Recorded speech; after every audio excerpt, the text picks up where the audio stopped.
నమస్కారం. ప్రతిధ్వనికి స్వాగతం. నీళ్లు రక్తం కలిసి ప్రవహించలేవు. ప్రధానమంత్రి నరేంద్ర మోదీ పదే పదే చెబుతున్న ఈ మాట సాక్షిగా మరోసారి వేడెక్కుతున్నాయి సింధు జలాలు. దీనిపై తగుదునమ్మా అంటూ జోక్యం చేసుకున్న ఇంటర్నేషనల్ కోర్ట్ ఆఫ్ ఆర్బిట్రేషన్ తీర్పుని కూడా తిరస్కరించింది భారత ప్రభుత్వం. శత్రుదేశం పాక్తో కుదిరిన సింధు నదీ జలాల ఒప్పందాన్ని నిలుపుదల చేశామని, దానిలో ఇక ఎవరి ప్రమేయానికి తావులేదని తేల్చెప్పింది. ఇదే సమయంలో ఒకవైపు బాబాబు నీళ్లు వదలండి అంటూ బతిమాలుతూనే, మరోవైపు సింధు జలాల్ని అడ్డుకుంటే క్షిపణులతో దాడులు పేల్చేస్తామంటూ అవాకులు చవాకులు పేలుతోంది పాకిస్తాన్. సైనిక రాజకీయ నాయకత్వం పహల్గాం ఉగ్రదాడి తర్వాత పాకిస్తాన్ దిద్దుబాటు చర్యలు చేపట్టే వరకు సింధు జలాలు చుక్క ఇచ్చేది లేదని భారత్ విస్పష్టంగా చెప్పినా ఆ దేశం ఎందుకు దారికి రావటం లేదు? ఎవరి అండ చూసుకుని ఇలా పేటరేగిపోవాలని చూస్తోంది? ఇది అంశంపై నేటి ప్రతిధ్వని చర్చలో పాల్గొంటున్నవారు ప్రొఫెసర్ జి జయచంద్రారెడ్డి, మాజీ director, centre for south east Asian and Pacific studies, Tirupati నుంచి; మేడిశెట్టి కళ్యాణ్ గారు, అంతర్జాతీయ అంశాలపై పరిశోధకులు, విజయవాడ నుంచి; అలాగే చలసాని నరేంద్ర గారు, సమకాలీన అంశాల విశ్లేషకులు, హైదరాబాద్ నుంచి. ముందుగా జయచంద్రారెడ్డి గారు, సింధు జలాల ఒప్పందం విషయంలో ఇంటర్నేషనల్ కోర్ట్ ఆఫ్ ఆర్బిట్రేషన్ తీర్పు, భారత్ ఆ తీర్పును తిరస్కరించడం, ఈ పరిణామాల మొత్తం గురించి కొంచెం వివరిస్తారా? మొదటగా ఈ కోర్టు తీర్పు వెళ్లే ముందర ఈ సింధు జలాల గురించి కొంత జోగ్రాఫికల్ ఇన్పుట్స్ ఇవ్వదలుచుకున్నాను. ఇప్పుడు ఈ ఇండస్ రివర్ అనేది కారాకోరం మౌంటైన్స్లో స్టార్ట్ అయ్యి అరేబియన్ సీలో కలుస్తుంది. ఈ ప్రాసెస్లో 6 మైనర్ రివర్స్ ఉన్నాయి. దాంట్లో ఈస్టర్న్ రివర్స్ అని, వెస్టర్న్ రివర్స్ అని రెండుగా డివైడ్ చేసి 1960లో అగ్రిమెంట్ ఇండస్ వాటర్ ట్రీటీ చేసుకున్నప్పుడు ఈ ఈస్టర్న్ రివర్స్ ఇండియా కంట్రోల్లోనూ, వెస్టర్న్ రివర్స్ పాకిస్తాన్ కంట్రోల్లోనూ ఉండేటట్టుగా ఒక అగ్రిమెంట్ చేసుకోవడం జరిగింది. ఇది ఇంతవరకు సాగుతూ వచ్చింది. మధ్య మధ్యలో కొన్ని కరెక్షన్స్ కూడా చేశారు. సో ఇప్పుడు ఇండియా కంట్రోల్లో ఉన్నటువంటి రావి, బియాస్, చినాబ్, సట్లెజ్, ఈ 3 రివర్స్ ఉన్నాయి. అలాగే పాకిస్తాన్ కంట్రోల్లో ఇండస్, జీలం, చినాబ్, ఈ 3 రివర్స్ పాకిస్తాన్ కంట్రోల్లో ఉన్నాయి. ఇక్కడ తమాషా ఏమిరా అంటే ఈ 6 reverse including major river Indus river ఇండియాలోనే పుట్టి దీని ట్రిబ్యూటరీస్ అన్ని ఇండియాలోనే నుంచి ప్రవహిస్తాయి. కాకపోతే ఇది పీఓకు నుంచి కూడా వెళ్తుంది. సో ఇది సింపుల్గా దాని గురించి బ్యాక్గ్రౌండ్. తర్వాత ఇంటర్నేషనల్ కోర్ట్ ఆఫ్ ఆర్బిట్రేషన్ ఇచ్చినటువంటి తీర్పును భారతదేశమే కాదు, ఈ ప్రపంచంలో ఆ కోర్టు హిస్టరీ కనుక తీసుకుంటే ఏ దేశము కూడా ఇంతవరకు ఈ ఇంటర్నేషనల్ కోర్టులు ఇచ్చినటువంటి జడ్జిమెంట్స్ కానీ రూలింగ్ కానీ ఏవి పాటించలేదు. ఆ రకానికి వస్తే ఇంటర్నేషనల్ క్రిమినల్ కోర్ట్ నెతన్యాహు, మన ఇజ్రాయెల్ ప్రైమ్ మినిస్టర్ నెతన్యాహు పైన అరెస్ట్ వారెంటే జారీ చేసింది. ఇప్పుడు అమెరికా, మనం అనుకునేది అమెరికా సెంట్రల్ పార్ట్ అనేది దీంట్లో ప్లే చేస్తే రాజకీయం అనేది, ఇటు మిత్రుడైనటువంటి నెతన్యాహు పైన అరెస్ట్ వారెంటే ఉంది, దాన్ని ఇంప్లిమెంట్ చేయలేదు. ఇంకొకటి శత్రుదేశం అనాలో లేకపోతే కౌంటర్ పార్ట్ అనాలో, చైనా, సౌత్ చైనా సీలో China conflict, Philippines China conflict పైన ఫిలిప్పైన్స్ ఇంటర్నేషనల్ కోర్టులో అప్పీల్ చేస్తే చైనాకు వ్యతిరేకంగా ఆర్బిట్రేషన్ రూలింగ్ ఇవ్వడం అనేది జరిగింది. దాన్ని కూడా చైనా బేఖాతరు చేసింది. ఇలా ఏదో ఇంటర్నేషనల్ కోర్ట్ ఆఫ్ ఆర్బిట్రేషన్ ఇచ్చేసినంత మాత్రాన చేతులు కట్టుకుని వెళ్ళి వాళ్ళకు మోకరిల్లి వాళ్ళు చెప్పినవన్నీ చేయాల్సిన అవసరం భారతదేశానికే కాదు, ఈ ప్రపంచంలో ఏ దేశానికి లేదనేది విస్పష్టం. చరిత్ర తీసుకుంటే చాలా సందర్భాల్లో చాలా కంట్రీస్ ఇంక్లూడింగ్ అమెరికా. కాబట్టి ఏ పెద్ద దేశమైనా చిన్న దేశమైనా తారతమ్యాలు లేకుండా అన్ని దేశాలు అన్ని సందర్భాల్లో, వివిధ సందర్భాల్లో ఈ ఇంటర్నేషనల్ కోర్ట్ ఆఫ్ ఆర్బిట్రేషన్ ఇచ్చేటువంటి జడ్జిమెంట్స్ కానీ, రూలింగ్స్ కానీ, whatever the form directions కానీ ఏ దేశము కూడా ఖాతరు చేసిన దాఖలాలు లేవు. సో ఇది దీని బ్యాక్గ్రౌండ్. సో ఇక్కడికి వస్తే జాగ్రఫీకి వస్తే ఇండస్ రివర్ మొత్తం భారతదేశం కంట్రోల్లో ఉన్నది. ఇక్కడ కోర్ట్ ఆఫ్ ఆర్బిట్రేషన్ చెప్పిన తీర్పును గురించి మనం భయపడి ఏదైనా Right. ఉన్నట్టుండి చెప్పినట్టు వినాల్సిన పరిస్థితి ఉంటుందా అంటే 100% Okay. ఈ ఇంటర్నేషనల్ కోర్ట్ ఆఫ్ ఆర్బిట్రేషన్ ఇచ్చినటువంటి జడ్జిమెంట్ను ఏ రకంగానూ మనం దాన్ని ఖాతరు చేయాల్సిన అవసరం లేదు. ఓకే, కళ్యాణ్ గారు సో మళ్ళీ వస్తాను సార్. జయచంద్రారెడ్డి గారు మళ్ళీ వస్తాను. కళ్యాణ్ గారు, భారత్ పాకిస్తాన్ మధ్య సింధు జలాల ఒప్పందం ఎప్పుడు ఏ పరిస్థితుల్లో కుదిరింది? ఢిల్లీ నాయకత్వం ఆ ఒప్పందాన్ని ఏ పరిస్థితుల్లో ఎందుకు నిలుపుదల చేసింది? ఇక్కడ మనం కొన్ని విషయాల్ని చాలా స్పష్టంగా తెలుసుకోవాలి సార్. ముఖ్యంగా 1947 స్వతంత్రం వచ్చిన తర్వాత భారతదేశం ముఖ్యంగా అక్కడ ఉన్న పరిస్థితుల్లో కోల్డ్ వార్ ఎరా ఉన్నప్పుడు కోల్డ్ వార్లో అటు అమెరికాకు కానీ ఇటు యుఎస్ఎస్ఆర్ కానీ ఎవరికి సపోర్ట్ చేయకుండా నాన్ అలైన్మెంట్ మూవ్మెంట్ అనే ఒక కొత్త విధానం తీసుకొచ్చింది. కానీ ఈ క్రమంలోనే భారతదేశం శాంతి కొరకు ప్రయత్నిస్తే శాంతి అనే ఒక మంచి సందేశంతో నిర్మాణాత్మకమైన ఒక విషయంతో మనకి ఒక బేస్ ఏర్పాటు చేసుకున్న ఆ తరుణంలోనే 48లో జమ్మూ అండ్ కాశ్మీర్లో ఒక యుద్ధం జరగడం, ఆ తర్వాత కరాచీ అగ్రిమెంట్ ద్వారా ఆ యుద్ధం అయిపోవడం జరిగింది. ఈ క్రమంలోనే పాకిస్తాన్తో సయోధ్య కుదరాలి అంటే వాళ్ళతో మనం కలిసి నడిస్తే ఒక మంచి రిలేషన్స్లోకి ఖచ్చితంగా పాకిస్తాన్ కూడా కొంతవరకు భారతదేశం మీద ఆధారపడితే వాళ్ళలో కూడా మార్పు వస్తుందేమన్న ఆలోచనతో నెహ్రూ గారు వారి యొక్క ప్రభుత్వం ఆ తరుణంలో ఈ నిర్ణయం తీసుకుంది. అయితే మరో కారణం ఏంటంటే ఈ ఒప్పందానికి ముఖ్యమైన కారణం అంటే ఈ ఒప్పందం జరగడానికి కారణం ఎవరంటే వరల్డ్ బ్యాంక్. ఆ టైంలో world bank Indus basin development fund అనే ఒక ప్రోగ్రాం తీసుకొచ్చింది. ఎవరైతే ఈ సింధు నదుల యొక్క ఒప్పందాన్ని ఈ రెండు దేశాలు కనుక ఒప్పుకుంటే అప్పుడు ఈ రెండు దేశాలకు సంబంధించిన డ్యాముల కన్స్ట్రక్షన్లో కానీ లేదా ఇరిగేషన్ ప్రాజెక్ట్స్లో కానీ లేదా హైడ్రో పవర్ ప్రాజెక్ట్స్ సంబంధించి ఫండింగ్ ఇవ్వడానికి సిద్ధమైంది. అయితే డబ్బులు కావాలా, అయితే అగ్రిమెంట్ సైన్ చేయండి. సో వరల్డ్ బ్యాంక్ యొక్క ప్రెజర్ కూడా పనిచేసింది. మూడో కారణం ఏంటంటే ఆ తరుణంలో పాకిస్తాన్ కొంతవరకు అమెరికాకి దగ్గరగా ఉండడం, అలాగే ఆ సమయంలో ఇరాన్ కూడా ముస్లిం దేశమైన ఇరాన్ కూడా కొంతవరకు అమెరికాకి దగ్గరగా ఉండడం. ఎందుకంటే అప్పుడు రాజకీయాల్లో ఇరాన్ యొక్క రాజు మొహమ్మద్ షా రజావి వీళ్ళు కూడా అమెరికా కొంచెం దగ్గరగా ఉండేవాళ్ళు. అలాగే అదే తరుణంలో సౌదీ అరేబియా లాంటి దేశాలు కూడా అమెరికాకి దగ్గరగా ఉండడం, ఇలా ఇస్లామిక్ దేశాలన్నీ కూడా పాకిస్తాన్తో సహా అమెరికాకి దగ్గర ఉండడంలో కొంతవరకు అమెరికా నుంచి కూడా మన ప్రెజర్ కనిపిస్తుంది, మనకి చూడవచ్చు. ఆఖరిగా మనం చూడాల్సింది ఏంటంటే ఆ తరుణంలో జమ్మూ అండ్ కాశ్మీర్ ప్రజల్లో కొంతవరకు ఈ ట్రీటీ ఒప్పందం పైన కొంతవరకు ఇష్టం లేకపోయినప్పటికీ కూడా శాంతి దొరుకుతుందనే ఒక ఆశతో నెహ్రూ గారు ముందడుగు వేశారు. అయితే ఆ తర్వాత 65లో యుద్ధం వచ్చింది, 71లో యుద్ధం వచ్చింది, ఆ తర్వాత మనకి కార్గిల్ యుద్ధం వచ్చింది, షియాచిన్ గ్లేషియర్ దగ్గర ఇష్యూ వచ్చింది. ఈ అన్ని విషయాల్లో కూడా ఇండియా మరొక ఆలోచన లేకుండా ట్రీటీని ఆపకుండా ముందుకు తీసుకొచ్చింది.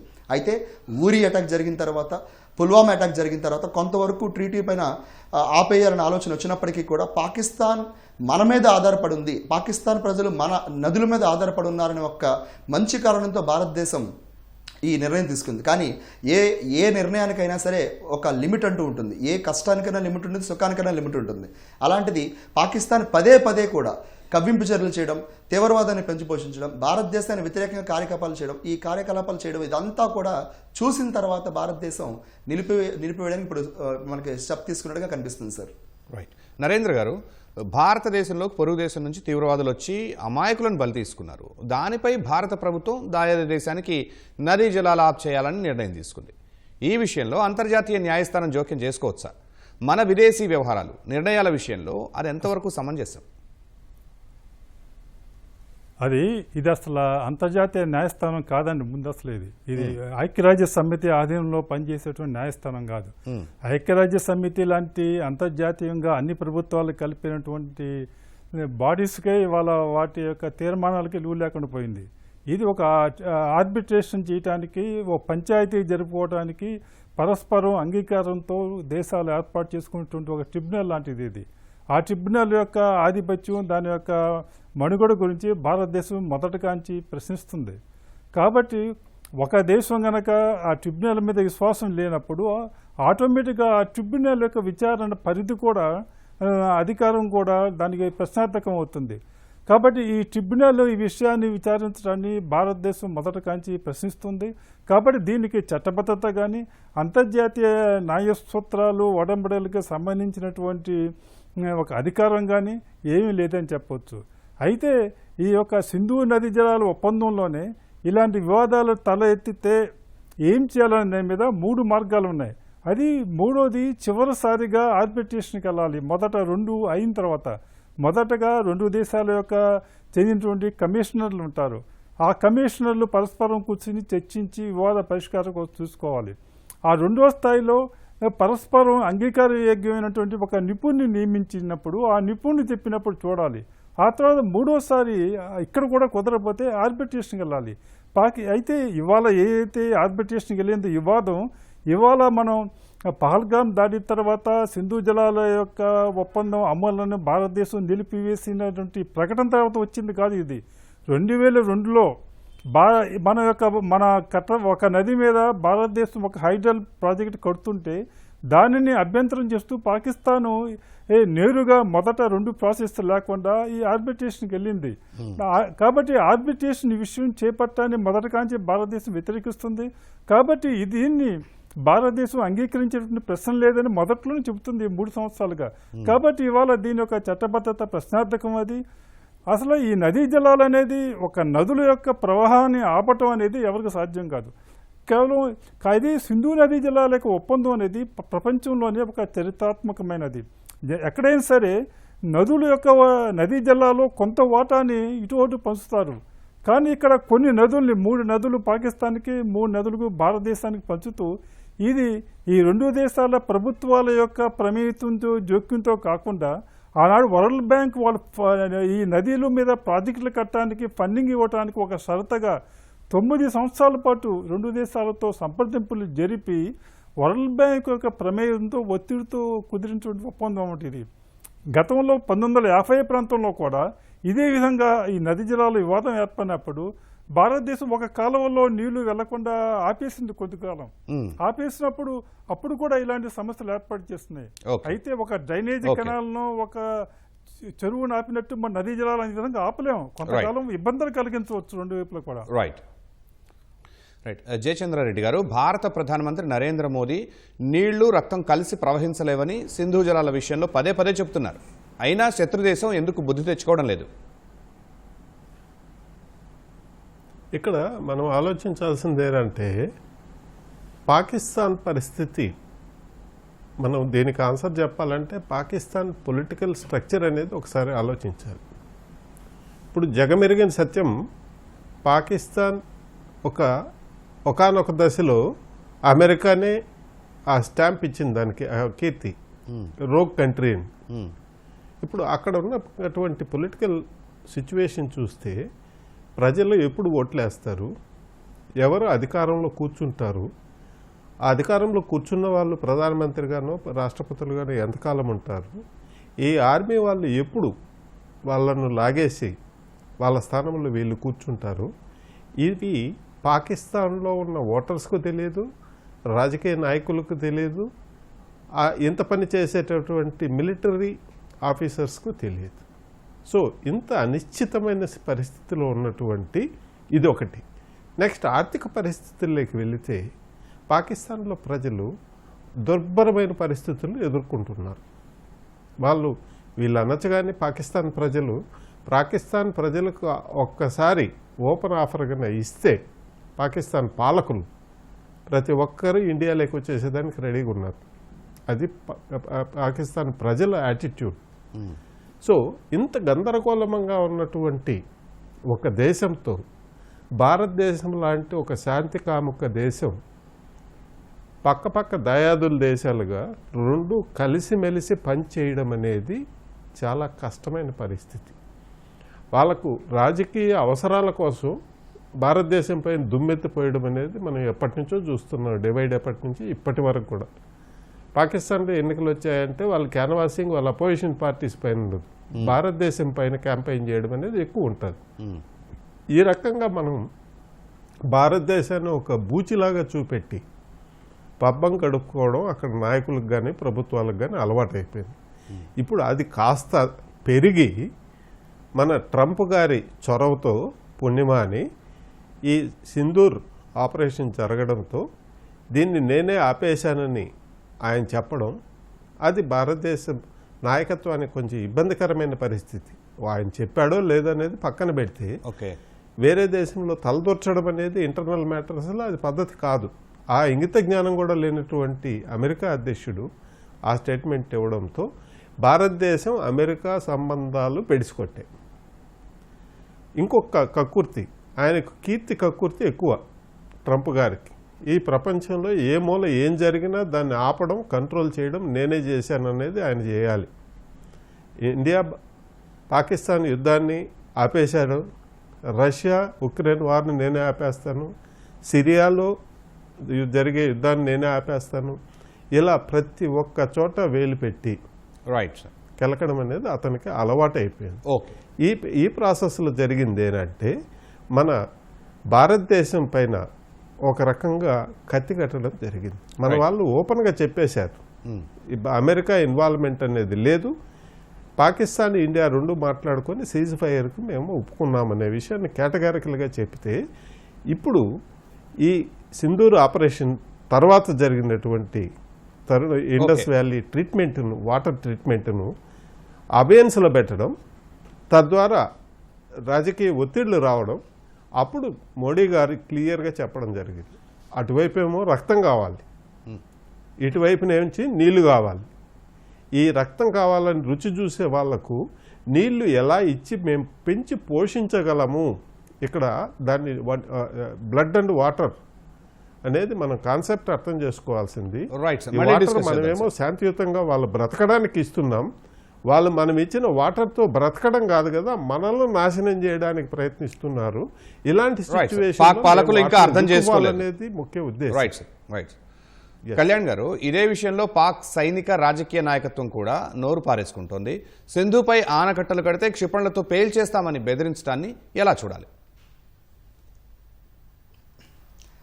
ఇక్కడ మనం ఒక్క విషయాన్ని మాత్రం స్పష్టంగా చెప్పుకోవాలి సార్. అదేంటంటే పాకిస్తాన్లో ఉన్న ప్రభుత్వానికి ఈ విషయంలో పూర్తిగా ఎటువంటి బలం లేకుండా పోయింది. ఇప్పుడు సైనికులు లేదా సైనిక జనరల్గా ఉన్న అసీం మునీర్ ఇప్పుడైతే ఫీల్డ్ మార్షల్గా ఉన్నారు, ఆయన మాత్రం పదే పదే ఇలాంటి వ్యాఖ్యలు చేయడం మనం చూస్తున్నాము గత కొద్ది రోజులుగా. ముఖ్యంగా ఇది ఎందుకు జరుగుతుందంటే ఇండియాని ఒకవైపున బెదిరిస్తూ మేము న్యూక్లియర్ వెపన్స్ వాడతాం అది చెప్తున్నారు.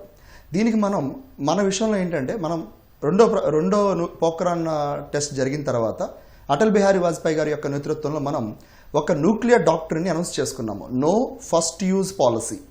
మనం ఎప్పుడూ కూడా అణు ఆయుధాన్ని మొట్టమొదటిసారిగా వాడం, అంటే మనం యుద్ధం చేసేటప్పుడు అది వాడమని చెప్పి మనం ఒక సిద్ధాంతాన్ని పెట్టుకున్నాము.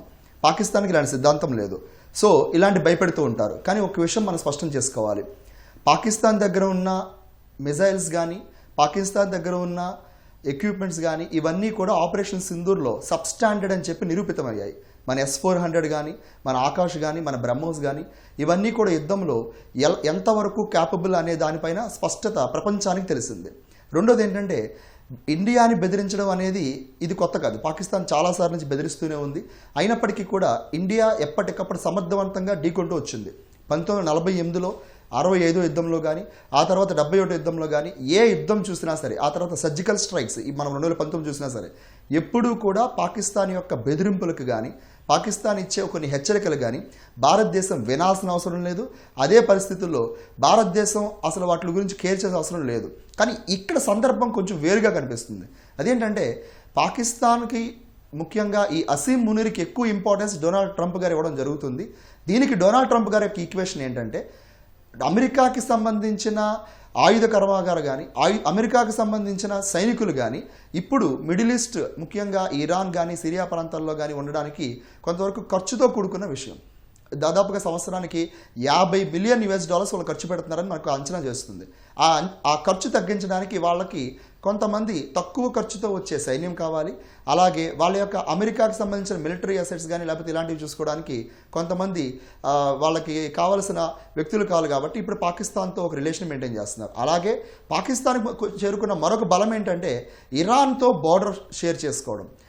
పాకిస్తాన్ చైనాతో కూడా బార్డర్ షేర్ చేసుకుంటుంది. సో ఈ క్రమంలో కూడా అటు ఇరాన్ని కానీ ఇటు చైనాని కానీ ఇబ్బంది పెట్టడానికి పాకిస్తాన్ అవసరం ఉంటుంది. Okay sir, okay sir. Narendra గారు, పాకిస్తాన్ సైన్యాధిపతి ఆసిఫ్ మునీర్ అమెరికా గడ్డపై నుంచి భారత్కు ఈ హెచ్చరికలు చేశారు. అదే సమయంలో ఇంటర్నేషనల్ కోర్టులో తీర్పు, వీటిని ఏ కోణంలో చూడాలి? డొనాల్డ్ ట్రంప్ ఎప్పుడైతే భారత్ పాకిస్తాన్ మధ్య కాల్పులు విరమణ తనే జరిపించాలని చెప్పాడో ఆ సందర్భంగా ఒక మాట అన్నాడు, మీరు కనుక కాల్పులు విరమణ చేయకపోతే వాణిజ్య ఒప్పందాలు మీతో చేసుకొని అని బెదిరించాను, దాంతో దిగొచ్చారని. అంటే భారతదేశంతో వాణిజ్య ఒప్పందం ఎలాగైనా చేసుకోవాలని ట్రంప్ చాలా పట్టుదలకు ఉన్నాడు. అసలు చాలామంది ఏమనుకున్నారంటే ఈ సంవత్సరం ప్రారంభంలో ఆయన రెండోసారి అధ్యక్షుడు అయిన తర్వాత మొదటిసారిగా మొదటి వాణిజ్య ఒప్పందం భారతదేశంతో చేసుకుంటారని అందరూ అనుకున్నాం మనంతా కూడా. అయితే ఇవాళ పరిస్థితులు ఏంటంటే చివరిసారి కూడా ఒప్పందం కుదిరే పరిస్థితులు లేవు. అసలు వాళ్ళు ఏదైతే ఒప్పందం చేయాలనుకుంటున్నారో అది 2019లోనే ప్రధానమంత్రి అమెరికా పర్యటన సందర్భంగానే ఆ సంతకం చేయాల్సింది అది. అయితే దాంట్లో ఉన్నటువంటి కొన్ని క్లాజెస్ ఏమున్నాయో, ముఖ్యంగా అమెరికా వ్యవసాయ ఉత్పత్తుల్ని, అమెరికా డైరీ ఉత్పత్తుల్ని భారత్లోకి విచ్చలవేడిగా దిగుమతి చేసేటువంటి నిబంధనలు మన భారతదేశ రైతుల ప్రయోజనాలకి భిన్నంగా ఉన్నాయి కాబట్టి, వ్యతిరేకం కాబట్టి భారత్ వ్యతిరేకిస్తూ వస్తుంది. ఈ విషయంలో రెండు దేశాల మధ్య ప్రతిష్టంభన ఏర్పడింది. దీన్ని భారతదేశాన్ని బ్లాక్మెయిల్ చేయటం కోసం ఒక విధంగా ఈ ట్రంప్ సుంకాలను ఒకవైపు, మరోసారి పాకిస్తాన్ని రెచ్చగొట్టడం ఒకసారి, ఈ రకరకాలుగా ప్రయోగాలు చేస్తున్నాడు. అయితే పాకిస్తాన్ మొదటిగా నుంచి కూడా తను వ్యూహాత్మకంగా, భౌగోళికంగా అటు రష్యా, ఇరాన్, చైనా సరిహద్దులో ఉండటంతో పాకిస్తాన్ అమెరికా వాడుకుంటుంది గత 70 ఏళ్ళుగా.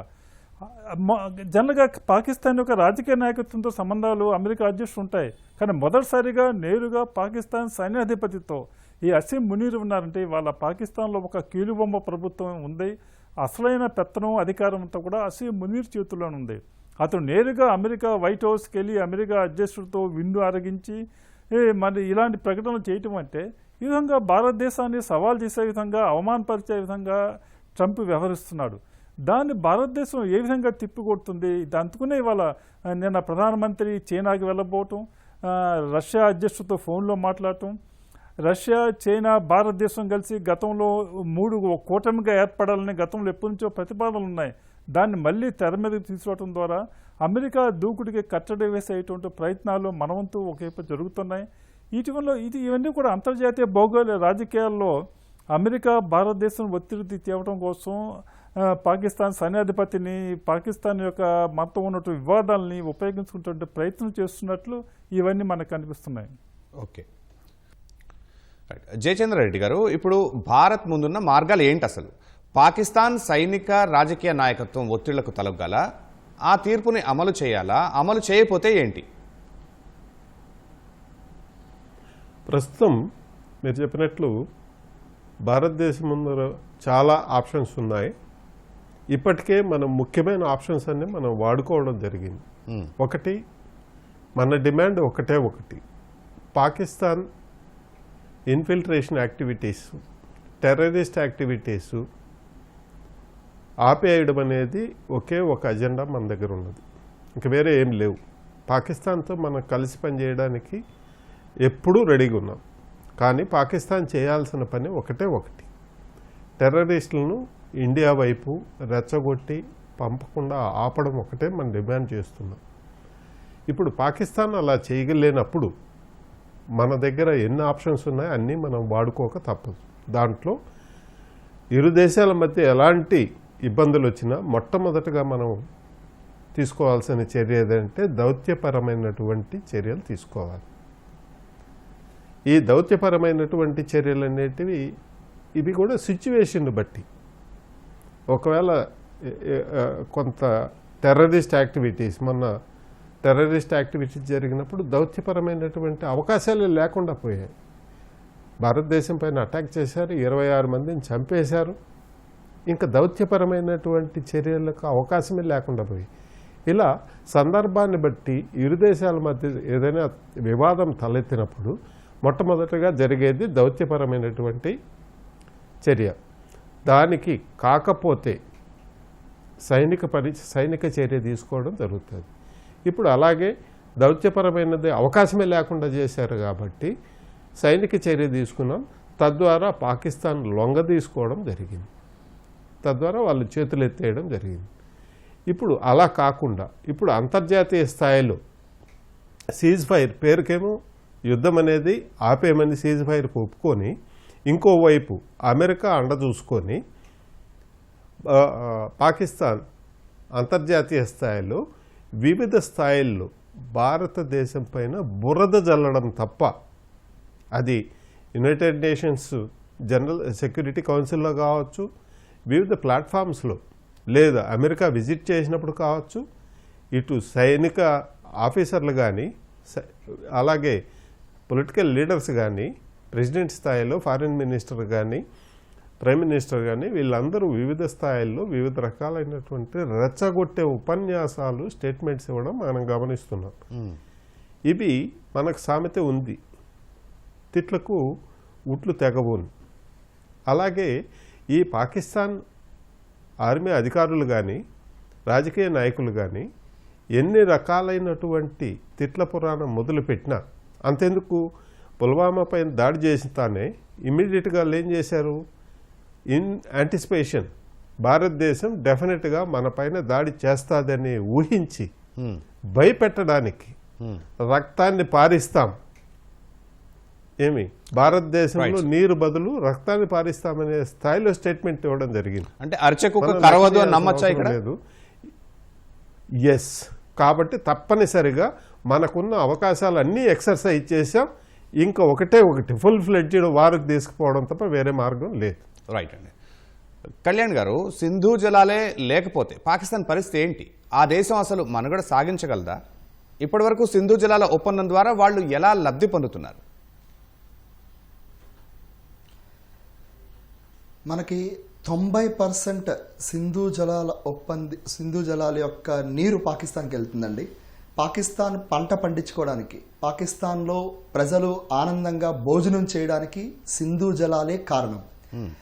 యుద్ధం మొదలయ్యే ముందు అసీం మునీర్ కాశ్మీర్ని మేము వదులుకోము, అది మాకు జుగ్లార్ వెయిన్ అని చెప్పారు. ఇప్పుడు నేను చెప్తున్నాను, పాకిస్తాన్ బ్రతకడానికి కారణం భారతదేశం ఇస్తున్న సింధు జలాలు మాత్రమే. పాకిస్తాన్లో ఉన్న సింధు ప్రావిన్స్ కానీ, పంజాబ్ ప్రావిన్స్ కానీ పూర్తిగా సింధు జలాలపైన ఆధారపడి పంటలు పండిస్తూ ఉంటాయి. ఇవి మాత్రమే కాకుండా థారాబెల్లా అనే ఒక హైడ్రో ప్రాజెక్ట్ని, అలాగే మోంగ్లా అనే మరొక హైడ్రో ప్రాజెక్ట్ని కూడా ఈ జలాల మీదే పాకిస్తాన్ కట్టుకుంది. ముఖ్యమైన నగరాలకు కూడా తాగునీరు కూడా సింధు జలాల ద్వారానే వెళ్తుంది. ఇది మాత్రమే కాకుండా మరొక విషయం గుర్తుంచుకోవాలి, పాకిస్తాన్తో అంతర్యుద్ధం చేస్తున్న గిల్గిత్ బలూచిస్తాన్ ప్రాంతానికి కూడా ఈ జలాల యొక్క నీరే వెళ్తుంది. మీరు గత కొంతకాలంగా ఉన్న పాకిస్తాన్ మీటరలాజికల్ డేటాని మనం సర్వే చేసి తెలుసుకుంది ఏంటి అంటే, అక్కడ కరువు కాటకాలు ఈ మధ్యకాలంలో బాగా పెరుగుతున్నాయి, అలాగే వరదలు కూడా పెరుగుతున్నాయి. ఈ క్రమంలో వాళ్ళకి సింధు జలాల యొక్క నీరు ప్రాణంతో సమానం. అలాంటి నీరు ఆపేయడం ద్వారా ఇప్పుడు ఏం జరిగిందంటే, ఒక్కసారిగా పాకిస్తాన్లో వాళ్ళ పంట ఉత్పత్తి కానీ, అక్కడి నుంచి వాళ్ళ యొక్క ఆర్థిక వనరులు కానీ, ముఖ్యంగా పాకిస్తాన్ కొంతవరకు స్వల్పంగా ఎగుమతి చేసే ఈ కాటన్ కానీ, షుగర్ కానీ, ఇలాంటి పంటల ఉత్పత్తి కానీ పూర్తిగా ఇబ్బంది పడే అవకాశం మనకు కనిపిస్తుంది. ఓకే నరేంద్ర గారు, అసలు అంతర్జాతీయ కోర్టులే కాదు, ఐక్యరాజ్య సమితిని అమెరికా కనీసం లెక్క కూడా చేయట్లేదు. అమెరికా కనుసన్నల్లో పనిచేసే ఆ సంస్థలకు క్రెడిబిలిటీ ఉందా? ఇలా అంతర్జాతీయంగా ఇప్పుడైతే రెండవ ప్రపంచ యుద్ధం తర్వాత ప్రజల హక్కులు కాపాడటం కోసం, దేశాల మధ్య సామరస్యం, శాంతి నెలకొల్పడం కోసం ఏర్పడినటువంటి సంస్థలన్నీ కూడా క్రమక్రమంగా బలపడటానికి ముందు బలహీనమవుతూ వస్తున్నాయి. వాటి యొక్క తీర్మానాలకు కానీ, ఆదేశాలకు కానీ ఇరువు లేకుండా పోతుంది. ముఖ్యంగా అగ్రరాజ్యాలు అమెరికా, రష్యా, ఐరోపా దేశాలు ఏమన్నాయో అవి వాటికి తగిన ప్రాధాన్యత ఇవ్వట్లేదు. వాటిని కేవలం తమ రాజకీయ, ఆర్థిక ప్రయోజనాలకి వాటిని ఒక వేదికగా ఉపయోగించుకునే ప్రయత్నం చేస్తున్నాయి. అందుకనే భారతదేశం కానీ, బ్రెజిల్ కానీ, సౌత్ ఆఫ్రికా కానీ ఇలాంటి దేశాలు చాలా కాలంగా వీటిలో పనితీరులో సంస్కరణలు తీసుకురావాలి. ఎప్పుడో రెండవ ప్రపంచ యుద్ధ సమయంలో ఆనాటి పరిస్థితులలో కొద్ది దేశాలకు ఇచ్చిన వీటో పవర్ని ఇంకా కొనసాగటం కానీ, కేవలం 4-5 దేశాలు మాత్రం వాళ్ళ చెప్పు చేతుల్లో ఇది జరగటం కానీ తగదు, ఇది మారిన పరిస్థితులు అనుకూలంగా మార్పులు తేవాలని ఒత్తిడి తెస్తున్నాయి. ప్రపంచవ్యాప్తంగా అభిప్రాయం సేకరించే ప్రయత్నం చేస్తున్నాయి. అయితే ఇటువంటి సంస్కరణలుగా ఏవి రాకుండా ఈ అమెరికా లాంటి దేశాలు అడ్డుపడుతున్నాయి. అందుకనే వాటి తీర్మానాలు 3 ఏళ్ళుగా యుక్రెయిన్, రష్యా మధ్య యుద్ధం జరుగుతుంటే, గాజాలో 2 ఏళ్ళుగా చాలా దారుణమైనటువంటి, అమానుషమైనటువంటి పరిస్థితులు నెలకొని ఉంటే, ఇటువంటి అంతర్జాతీయ వేదికలు కేవలం ఒక్క తప్పుడు ఉపన్యాసాలకి వేదికలు ఉంటున్నాయి, వాటి తీర్మానాలకు విలువ లేకపోవట్లేదు. వాళ్ళు అనేక మంది అంతర్జాతీయ వారు అసలు ఎవరు కూడా దాన్ని ఇటువంటి ఒక అర్థవంతమైనటువంటి పాత్రలు ఇవి ప్రపంచం సంక్షోభంలో ఉన్నప్పుడు, కల్లోలలో ఉన్నప్పుడు, సంఘర్షణలు ఏర్పడినప్పుడు వహించలేకపోతున్నాయి. అసలు వాటికి ఉనికి ఈనాడు ప్రసాదకరంగా మారిపోతున్నాయి. ఒక పహల్గామ్ దాడి జరిగినటువంటి సమయంలోనే పాకిస్తాన్కి వాళ్ళ యొక్క నిధుల్ని ఉగ్రవాద కార్యక్రమాలు వెచ్చిస్తున్నారని భారత్ అభ్యంతరం చెప్పినప్పుడు కూడా లెక్క చేయకుండా ప్రపంచ బ్యాంకు పాకిస్తాన్కి లోన్ ప్యాకేజ్ ఇవ్వటం, వాటి బెయిల్అవుట్ ప్యాకేజ్ ఇవ్వటం అనేది చూస్తుంటే ఇవన్నీ అమెరికా యొక్క దుర్బుద్ధి కానీ వాళ్ళ యొక్క రాజకీయ అవసరాల కోసమే కానీ వీటిని ఉపయోగించుకోవడం తప్పితే ఈ ప్రపంచ మానవాళి సంక్షేమం గురించి కానీ వాస్తవ పరిస్థితుల్ని ఆచరణాత్మకమైనటువంటి విధానంలో కానీ వాటిని పాటించట్లేదు అనేటువంటి స్పష్టం అవుతూ ఉంది మనకి. కాబట్టి ఈ అంతర్జాతీయ వేదికల యొక్క అందుకునే ఇప్పుడు ప్రాంతీయ వేదికలు అనేకం వచ్చి అవి ఇవాళ పలు చోట్ల మన సార్క్ ప్రారంభించినప్పుడు కూడా అది ఇవాళ మూలపడిపోయింది. అనేక ప్రాంతీయ వేదికలు ఇవాళ ఏసియన్ దేశాలు కానీ అవి ఇవాళ ఐక్యరాజ్య సమితి లాంటి అంతర్జాతీయ వేదికల కన్నా ఉపయోగకరంగా అర్థవంతంగా పనిచేస్తున్నాయి. కాబట్టి వీటిలో చాలా కాలంగా పెండింగ్లో ఉంచి వాయిదా వేస్తున్న సంస్కరణలను ఎప్పటికైనా తీసుకొస్తే కానీ వాటి యొక్క విలువ ఉండదు, వాటి అర్థవంతమైన పాత్ర అంతర్జాతీయ వ్యవహారాల్లో పోషించలేవని మనం గ్రహించాలి. జయచంద్రారెడ్డి గారు, అమెరికా అధ్యక్షుడు ట్రంప్తో పాక్ సైన్యాధిపతి భేటీ తర్వాత అంతర్జాతీయ న్యాయస్థానంలో ఇలాంటి తీర్పు వెలువడటానికి ఈ రెండు పరిణామాలకు ఏమైనా సంబంధం ఉండదు సార్? ఇప్పుడు టెక్నికల్గా తీసుకుంటే మునీర్ షా కానీ పాకిస్తాన్ ప్రైమ్ మినిస్టర్ కానీ ఏ దేశానికి వెళ్ళినా అక్కడి నుంచి స్టేట్మెంట్స్ ఇవ్వచ్చు, దానికేం ఇబ్బంది ఏం లేదు. కాకపోతే ఈ మధ్యకాలంలో మునీర్ షా ఎందుకు విపరీతంగా అమెరికా పర్యటనలు చేస్తున్నాడనే విషయాన్ని మనం గమనించాలి. ఇక్కడ భారతదేశం పైన ఏదో స్కెచ్ వేయడానికి వాళ్ళకి అవకాశం లేదు, వాళ్ళకి ఆలోచన లేదు. ఇప్పుడు పాకిస్తాన్లో ది మోస్ట్ పవర్ఫుల్ లీడర్ ఎవర్రా అంటే ప్రైమ్ మినిస్టర్ కాదు, మునీర్ షా. ఎందుకంటే ఇప్పుడు పాకిస్తాన్ ప్రైమ్ మినిస్టర్ కూడా డొనాల్డ్ ట్రంప్ చెప్పినట్లు వినాల్సిన పరిస్థితిలోకి వచ్చేసాడు. లేకపోతే మునీర్ షా ద్వారా పదవి చిట్టుని చేసి మునీర్ షాను పాకిస్తాన్ ప్రెసిడెంట్ చేసే అవకాశాలు ఉన్నాయి.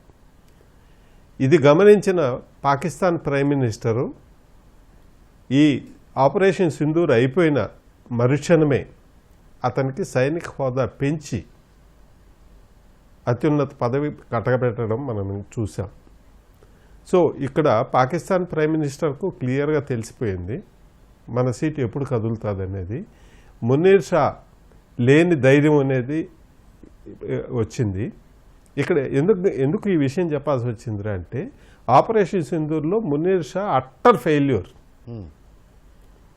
ఫెయిల్యూర్ అయిపోయినటువంటి వ్యక్తికి అత్యున్నత పదవిలో కూర్చోబెట్టే పరిస్థితిలో పాకిస్తాన్ అధికారులు ఉన్నారు. సో ఇట్లాంటి స్థితిలో మునీర్ షా ఉన్నారు. ఇక్కడ అమెరికా ఇంట్రెస్ట్లు కూడా ఎప్పుడైతే ఇజ్రాయెల్ వార్ అనేది తీవ్ర స్థాయికి వచ్చిందో, అది ఇరాన్ వైపు వచ్చిందో, ఇరాన్ కూడా అమెరికాను అటాక్ చేసే ఇరాన్ అటాక్ చేసి న్యూక్లియర్ సైట్స్ను ధ్వంసం చేయాలనేది ముందే ఆలోచన ఉంది. కాబట్టి పాకిస్తాన్ అవసరాలు అనేటివి అమెరికాకు చాలా ఉన్నాయి. సైనిక పరిమాణ అవసరాలకు పాకిస్తాన్ వాడుకోవాల్సిన అవసరం చాలా ఉన్నది. దీనికోసం అని చెప్పి ఈ మునీర్ షాను ఒక రకంగా ఎక్స్ప్లాయిట్ చేసి, అది ఒక ఎక్స్ప్లాయిటేషన్ అయితే, ది అదర్ సైడ్ ఈయనకు నోబెల్ శాంతి బహుమతి పైన పిచ్చి పట్టుకున్నది ట్రంప్ గారికి. అది సాధించాలంటే ఒక దేశ సైనిక అధ్యక్షుడు రికమెండేషన్ చేయాలి, అతనికి నామినేట్ చేయాలి. సో మునీర్ షా ద్వారా ఫస్ట్ విజిట్లోనే అలాంటి తంతు పూర్తి చేశారు. అమెరికా నుంచి తిరిగి రావడం, పాకిస్తాన్ నుంచి పోగానే ఇది జరుగుతున్నదే అమెరికా పాకిస్తాన్ మధ్యలో జరుగుతున్న తంతు. ఇప్పుడు వీళ్ళిద్దరూ కలిసి భారతదేశంలో ఏమైనా చేయగలరా అంటే, వీళ్ళిద్దరూ కలిసినా కానీ ఇంకొకరు వీళ్ళతో జత అయినా కానీ పాకిస్తాన్లో పెత్తనం చేయడం అనేది, పాకిస్తాన్ని బెదిరించడం అనేది, పాకిస్తాన్ వాళ్ళ చెప్పు చేతల్లోకి తీసుకోవడం అనేది ఇంపాసిబుల్ టాస్క్. ఎట్టి పరిస్థితుల్లోనూ ఈ ప్రపంచంలో ఏ దేశము కానీ భారతదేశాన్ని బ్లాక్మెయిల్ చేసి ఏ రంగంలోనైనా కానీ, అది ఆర్థిక రంగం కావచ్చు, సైనిక రంగం కావచ్చు, ఏ రకమైనటువంటి పరిస్థితుల్లో కూడా బ్లాక్మెయిల్ చేసి తన చెప్పు చేతుల్లోకి తీసుకునే పరిస్థితులు వేరే దేశం లేదనే చెప్పేది బాగుంటుంది. అమెరికానే కాదు, అమెరికా పాకిస్తానే కాకుండా ఇంకా 4 దేశాలు వీళ్ళు జతం చేరిన 4 ప్రపంచమంతా తిరిగి స్టేట్మెంట్స్ ఇచ్చినా కానీ ఎలాంటి ఇబ్బందులు భారతదేశానికి లేవు, భారతదేశాన్ని వీళ్ళు ఏమీ చేయలేరు. కాబట్టి ఇక్కడ అమెరికాకి ఎప్పుడైతే పోయాడో వైట్ హౌస్లో ట్రంప్ ఆతిథ్యాన్ని స్వీకరించి నోరు జారడం అనేది పెద్ద విషయమేం కాదు. అక్కడికి ఎక్కడ లేనటువంటి ధైర్యము, మోరల్ బూస్టప్ అనేది అక్కడ వచ్చింటుంది. ట్రంప్ గారు ఇచ్చిన బూస్టుతో ఆవేశం తట్టుకోలేక అక్కడి నుంచి, అమెరికా నుంచి కూడా భారతదేశాన్ని భయపెట్టడానికి, నిజంగానే వీళ్ళకి న్యూక్లియర్ పవర్ అనేది ఉంటే, మన వాళ్ళు దాడి చేసినప్పుడు ఎందుకు వాడలేదు? ఎవరొద్దన్నారు? కాళ్ళబేరానికి ఎందుకు రావాలి? ఆ న్యూక్లియర్ పవర్ ఎక్కడుంది? సో ఇవన్నీ ప్రపంచానికి బట్టబయలు అయిపోయాయి. పవర్ ఉండడం వేరే, నీ దగ్గర న్యూక్లియర్ బాంబ్స్ ఉంటే ఉండొచ్చు, కానీ దాన్ని దాచిపెట్టే స్తోమత నీ దగ్గర లేదు, దాన్ని వాడే స్తోమత అంతకంటే లేదు. నువ్వు ఎంతకాలం ఈ న్యూక్లియర్ బూచిని చూపెట్టి దేశాలన్నింటినీ, భారతదేశాన్ని ముఖ్యంగా భ్రష్టు పట్టించాలనే ఆలోచనతో నువ్వు చేసే ఈ విపరీతమైన తంతంతా కూడా ఉత్త పుణ్యానికి వేస్ట్ అటెంప్ట్స్ అనేటివి ప్రజలకి కదా, ఈ ప్రపంచానికే తెలుసు. ఓకే, కళ్యాణ్ గారు, అంతర్జాతీయ కోర్టు తీర్పును భారత్ తిరస్కరించిన నేపథ్యంలో పాకిస్తాన్ తదుపరి అడుగులు ఎలా ఉండే అవకాశం ఉంది? సార్, మొట్టమొదటిగా మనం తెలుసుకోవాల్సింది ఏంటంటే, పాకిస్తాన్ ఎటువైపు చూసినా, ఏం మాట్లాడినా, ఎటువైపు అడిగేసినా సరే పట్టించుకునేవాడు ప్రపంచంలో ఎవరూ లేరు. మొన్నటి వరకు పాకిస్తాన్కి అండగా కొంతవరకు చైనా కనిపించింది, కానీ ఇప్పుడు చైనా కూడా పూర్తిగా పాకిస్తాన్కి దూరంగా కనిపిస్తుంది. పాకిస్తాన్ ఏం చెప్పినా ప్రపంచంలో నమ్మేవాళ్ళు ఎవరు లేరు. అయితే ఇక్కడ మనకి అమెరికా అండ కనిపిస్తుంది కాబట్టి కొంతవరకు అమెరికా బలం ఇస్తుంది అనుకోవచ్చు. కానీ అమెరికా బయాలజీలో చెప్పాలంటే ఒక పారాసైట్ లాంటిది. ఎవరు అమెరికాతో ఎక్కువ కాలం ట్రావెల్ చేసినా వాళ్ళని అమెరికా పూర్తిగా నాశనం చేసి వదిలేస్తుంది. అయినా పాకిస్తాన్కి చాలా సమస్యలు ఉన్నాయి సార్. భారతదేశంతో సమస్యలు చూపిస్తూ వాళ్ళు పబ్బం గడుపుకుంటున్నారు, కానీ పాకిస్తాన్లో ఇన్ఫ్లేషన్ అనేది 3 డిజిట్లో ఉంది. పాకిస్తాన్లో పేదరికం దాదాపుగా మల్టీ ఫేజ్ల్లో పరిగెడుతుంది. ఇది మాత్రమే కాకుండా ఇప్పుడు కరువు కాటకాలతో పాకిస్తాన్ ఇబ్బంది పడుతుంది. పేదరికం ఎక్కడ చూసినా వస్తుంది కాబట్టి అక్కడ తీవ్రవాదం పెరుగుతుంది. ఇవి సర్దుమణుగులాగా పాకిస్తాన్ ఇప్పుడు భారతదేశాన్ని, ఈ సింధు జల ఒప్పందాన్ని బూచిగా చూపించి ముందడుగేస్తుంది. ఏది ఏమైనప్పటికీ కూడా పాకిస్తాన్ ఐసీజే ఇచ్చిన తీర్పుకి కొంతవరకు యునైటెడ్ నేషన్స్ సెక్యూరిటీ కౌన్సిల్లో కానీ లేదా జనరల్ అసెంబ్లీలో కానీ వాళ్ళకి తెలిసినట్టుగా ఇండియా పైన కొన్ని అభియోగాలు చేస్తూ ఉంటారు. ఇది కామన్గానే, కానీ ఎవరు నమ్మరు. అయితే మరో సైడ్ ఇంకో ఆప్షన్ ఏముందంటే, వియన్నా కన్వెన్షన్ ద్వారా కొంతవరకు వాళ్ళు ఇంటర్నేషనల్గా ఇండియా చేస్తుంది తప్పు అని చెప్పవచ్చు. అయితే వాళ్ళకి ఎంత ఆప్షన్ ఉందో మనకు ఇంకో ఆప్షన్ కూడా ఉంది. టెర్రరిస్ట్ యాక్టివిటీస్ని సపోర్ట్ చేస్తూ భారతదేశంలో ఉన్న శాంతి సమస్యల్ని, శాంతి విధానాలని పూర్తిగా భగ్నం కలిగించడానికి పాకిస్తాన్ చేస్తున్న చర్యల్ని భారతదేశం స్పష్టంగా ఇప్పటికే ఆధారాలతో సహా సోకాల్డ్ FATFలోకి ఆల్రెడీ సబ్మిట్ చేసింది. సో మనకి ఎవిడెన్స్తో సహా కనిపించింది. అలాగే సింధూర్ తర్వాత మనందరం చూడాల్సింది ఆపరేషన్ మహదేవ్ చేసి ఎవరైతే ఈ తీవ్రవాదులు పహల్గామ్ అటాక్కి కారణం మేర వాళ్ళందరినీ అక్కడ చంపి కూడా మనకి సాక్ష్యాలు తీసుకొచ్చింది. సో ఎట్టి పరిస్థితుల్లో కూడా పాకిస్తాన్ ఆప్షన్స్ అది గొప్పగా ఏమీ లేవు. ఎప్పటిలాగే డప్పు పట్టుకుని ఊరంతా తిరుగుతూ ప్రపంచం అంతా కూడా ఇండియా అది చేసింది ఇది చేసింది చెప్పుకోవడం తప్ప అంతకుమించి ఏమీ చేసే పొజిషన్లో పాకిస్తాన్ లేదు సార్. మరొక చిన్న విషయం చెప్తాను సార్. ఇప్పుడు సార్ చెప్పినట్టుగానే అసీం మునీర్కి మనకి ట్రంప్ సహాయం చేస్తున్నారని చెప్తున్నారు కదా. అసీం మునీర్ పైన కూడా ఇప్పటికే వ్యతిరేకత మొదలైంది సార్. పాకిస్తాన్లో ఉన్న ప్రో డెమోక్రటిక్ ఆర్గనైజేషన్స్ కానీ, పాకిస్తాన్లో ఉన్న సామాన్య ప్రజలందరూ కూడా ఇప్పటికే మిలిటరీని పూర్తిగా వాళ్ళు ద్వేషిస్తున్నారు.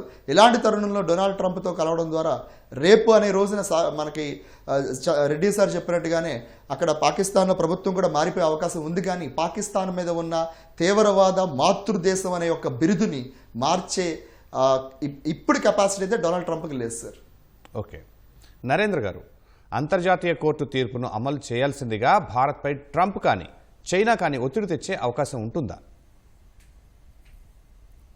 ఇది అసలు అంతర్జాతీయ కోర్టు కాదండి ముందు అసలు ఇది ఇంటర్నేషనల్ అది వేరే ఉంది. అది అసలు ఈ తీర్పు కూడా కేవలము 2022లో ఒక హైడల్ ప్రాజెక్టు భారతదేశం ఒక కెనాల్ మీద కట్టడానికి ప్రయత్నం చేస్తే దాన్ని ఛాలెంజ్ చేస్తూ పాకిస్తాన్ వెళ్ళింది. దాని మీద వచ్చిన తీర్పు ఇది కేవలం సింధు నదీ జలాల ఒప్పందం మీద మొత్తం మీద కాదు. దాన్ని ఇంతవరకు అధికారికంగా పాకిస్తాన్ ఎక్కడ కూడా ఛాలెంజ్ చేయలేదు అంతర్జాతీయ వేదికల మీద. కాబట్టి ఈ తీర్పు యొక్క ప్రభావం మొత్తం చాలా పరిమితంగా ఉంటుంది. దీన్ని ఆధారం చేసుకుని అమెరికా, చైనా లాంటి దేశాలు భారతదేశం మీద అసలు ఒత్తిడి తెచ్చేటువంటి అవకాశం లేవు. చైనా మొన్న యొక్క 4 రోజుల యుద్ధంలో చైనా పాకిస్తాన్కి చాలా వ్యూహాత్మకమైనటువంటి మద్దతు అందజేసింది.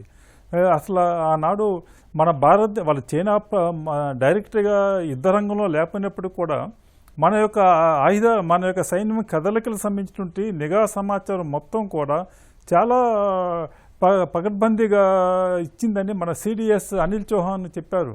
కాబట్టి చైనా, పాకిస్తాన్, బంగ్లాదేశ్ ఈ 3 గనక భారత్ వ్యతిరేకంగా కలిసి పనిచేస్తే మనకి భద్రతా సమస్యలు ఎదురవుతాయి కొని చౌహాన్ చెప్పారు. అందుకనే చైనా పట్ల మనం కూడా వైఖరి మార్చుకుని చైనాకి ఎప్పుడైనా సరే అంతర్జాతీయ వ్యవహారాల్లో భారతదేశంతో అమెరికాని కట్టడి చేయాలంటే భారతదేశం సపోర్ట్ అవసరం.